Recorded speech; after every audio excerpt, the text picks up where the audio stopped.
What kind of technology do you think already exists, but the government is keeping a secret? Even stealthier planes. As proven by the fact that no one know about them. This feels like a Douglas Adams plot point, planes so stealthy that even the government doesn't know they exist. Once the pilot has taken off, he gets lost by everyone, including himself. This is of course a terrifying experience for the pilot, and the government contractor has an equally terrifying experience finding a different project to cross-charge the billing to. As the stealth plane's fuel eventually runs out and the plane crashes stealthily, the resulting stealth smash and stealth explosion are almost invisible to the naked eye.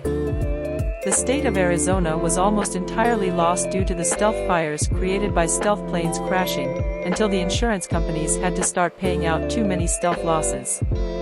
This is widely regarded as the second greatest stealth tragedy of all time, the first of course being the silent migration of frogs from France's eastern seaboard to the British border. Hacking/backdoors to enemy countries' computer systems. They know that if they use them, then they get patched and become useless, so they save their best ideas for if they're ever in a serious bind. This is already confirmed. There are hundreds of 0 days out there that the government is just sitting on. Once you burn it, it's useless, so you save it for a necessary time. Ick about specifics of anything, but I'm pretty confident that anytime the DoD announces some fancy new jet or whatever, they're giving us old news. There's already an even fancier, higher-tech jet flying around they don't want us to know about yet. I heard the quote, "The stuff we tell the public about is years ahead of what the Russians keep secret," as a patriotic brag, and while I obviously have no idea how accurate it is, always stuck with me. This is quite true. Partially self-serving interests of the arms industry.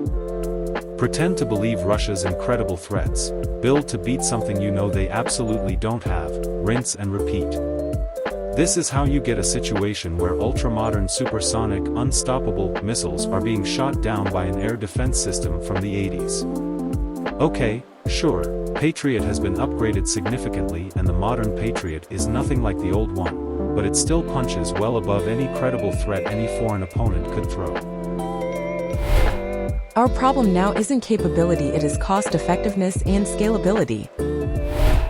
Yep, pretty much. Hypersonic missiles are a dumb weapon.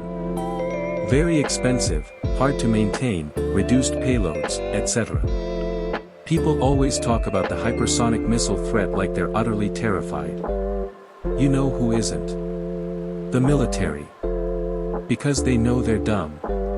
Until they can successfully evade anti-missile weapons, they're just as useful as normal missiles, only cost a lot more. The US has pretty much stopped their research into hypersonic missiles, and not just because they don't see a need for it. US missiles are more surgical in their approach. They like big payloads that will hit their target. They're not much better than a standard missile these days. Fun fact, during the late 1950s through the late 1960s, more than 50% of UFO sightings in the USA directly correlated to top-secret U-2 and A-12/SR-71 training flights. People who reported them to the Air Force through Project Blue Book were given explanations that it was Venus or whatever. Blue Book personnel would pass the sightings on to the CIA who were running those programs, and the CIA would try to match them up to the top-secret flight logs of their surveillance aircraft. More often than not, they got a hit. They didn't inform the Air Force about it, though, because the Air Force didn't have a need to know. So even USAF pilots who saw something were given a pock and bull story. A lot.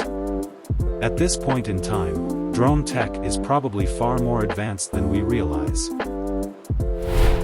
Ha ha ha. If we can have dozens or hundreds controlled for entertainment/commercial use today. Just imagine what the military can do. Heck, just see what Ukraine is doing with drones now. Weaponized Boston Dynamics dogs. Check out all those videos the university already posts online. TBF, there's no reason you couldn't just strap a claymore on one, and plenty of people have experimented with putting firearms on them. Only thing is, it's cheaper to just strap a balloon to a DJI or FPV drone and fly that into a target, like they're doing in Ukraine. I'm just imagining a claymore sword attached to them. But they'll still never have anything on my cone. The dead will never walk. My buddy told me that they have secretly invented crackers that don't go stale and hoarding them from the public because they are evil. Can be found in your nearest MRE/IMP pack. Everyone knows about the Bletchley Park efforts to break Enigma during WW2. Less known is the fact that the US government kept recommending countries use Enigma-similar encryption for the next 20 years after the war. In 1992, the NSA charged the creator of PGP with export of a controlled munition when he released the code on the internet. In 1998, the Clinton administration announced they were removing all export restrictions on RSA, the key system used in PGP. Either the cat was out of the bag, and there was no point in stopping someone, corporations, in the US from using this technology with branch offices outside the country, or the NSA has found a relatively fast method of breaking RSA key pairs. Tinfoil hats are for sale in the lobby for $15. I think the chance of the best quantum computer in existence being the same one as the best one known to public is fairly low. So, supercomputers are already here, Bill Gates. Imported 16-bit Japanese video games were crazy. It wouldn't surprise me if micro-drones were a thing that the government uses to spy on people. They could be the size of houseflies, you would never know, and they would have no incentive to tell you. Which government? You know. The government.